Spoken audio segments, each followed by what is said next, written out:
When we begin to submit ourselves to the inferior, we allow anxiety, stress to fill our minds with all the what ifs that have no life to them. And the enemy, again, is working to undermine identity, first love relationship, and this whole thing of being an authentic representation of Jesus. I love this verse 8. I like it because I like really practical things because I need practical things. He says, this is just some of the study that I did for myself this last year sometime.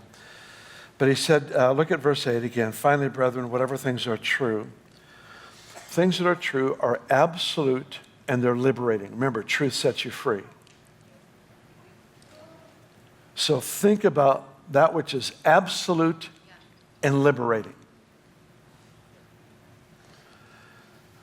Whatever things are true, whatever things are noble. That word noble is honorable, revered. Whatever things are just, that is righteous, correct, innocent. Whatever things are pure, that's holy and sacred. Whatever things are lovely, that's pleasing and agreeable. Whatever things are of good report, that's well reported of, it's attractive.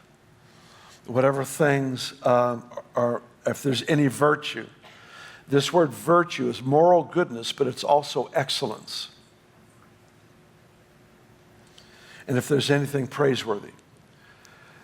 This, I don't know if this will make sense to you, but sometimes been having a real battle. Maybe somebody, just did something that really was against what they should have done. I'll be nice. Somebody just really steps outside the line of what they're doing and maybe representing me or us as a house, whatever it might be. And, like anybody else, I got this mind thing going on where I've got to make sure that I stay, I can't ignore a problem if I'm responsible, but I also don't have to fuel it with my own stress and anxiety, because then I will come to wrong conclusions and I will misapply truth for my sake and not theirs.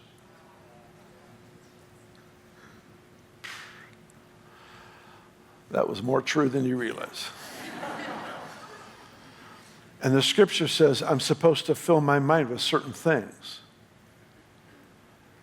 And if I'm struggling with that, here's what I do. I will think about my wife, because she is everything in verse 8. She is. She is so true, so absolute, so life-giving. She is so lovely and praiseworthy and virtuous. She is so excellent. All those things. I honestly will just stop. If I'm having a difficult day, I go, okay, I've got to recalibrate. What is it that I love about my wife? And I start to think specifically about those things. And it's hard to be mad at anybody when you start thinking of those kinds of things. Are you catching my drift here? It's hard if I'm filling my heart and mind, recalibrating what's important, recalibrating my heart, my mind, my thought life to what's valuable. As soon as I do that, something takes place in me where I am at a place where maybe I have a responsibility with this individual that has just betrayed or done something dumb. Maybe I have a responsibility there. But when I recalibrate my thoughts as to what is righteous and good, I don't come to that person that I need to work with abusively. Yeah. I come to them in grace. Does that make any sense to you? This thing has to be practical, and Jesus illustrated it the best. I want you to look at one more portion of Scripture, and then we'll wrap this up. Go to John 13.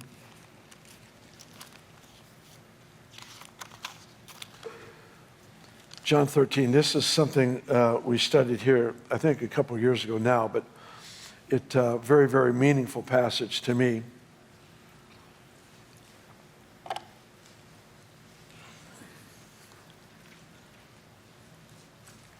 Jesus is soon to go to the cross.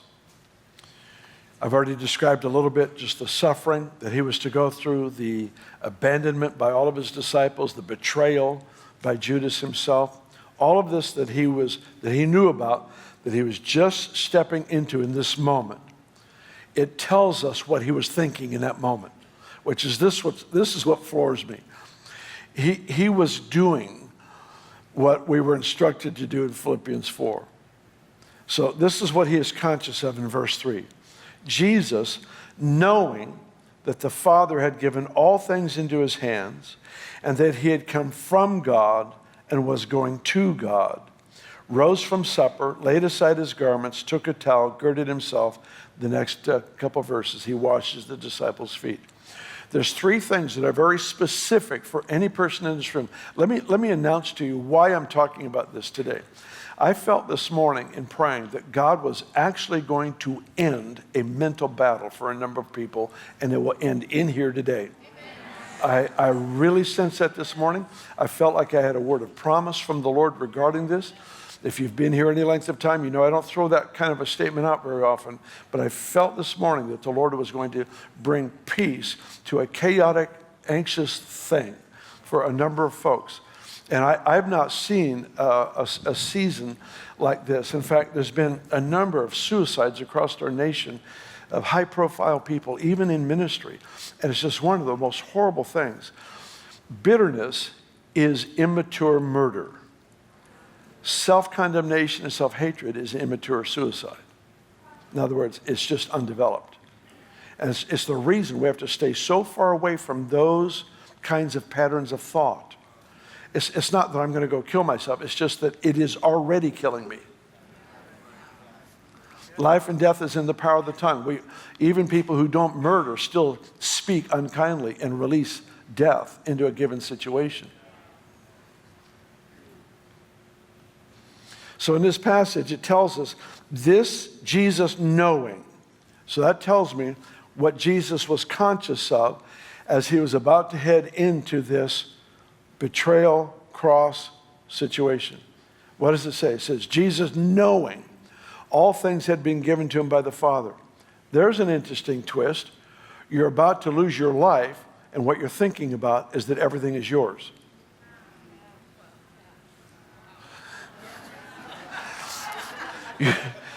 You're about to suffer the greatest loss anyone has ever experienced, and what's on your mind is, I've already re-inherited everything.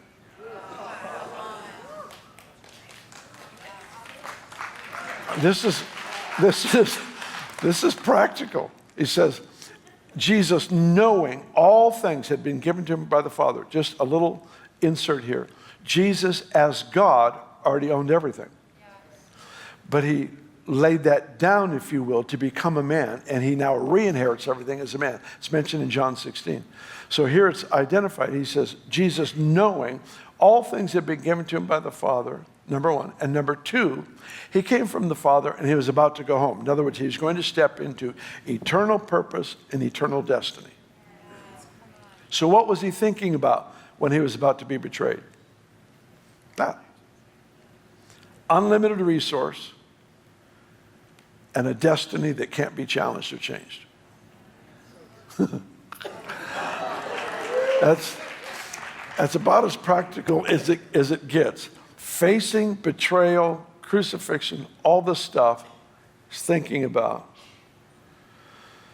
I've just inherited everything. Now, as the Son of Man, and I'm about to ascend to the Father into eternal destiny, eternal purpose. And the third thing he did was he washed his disciples' feet. What's the point?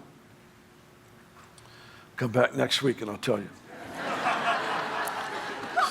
It's an overused joke, sorry.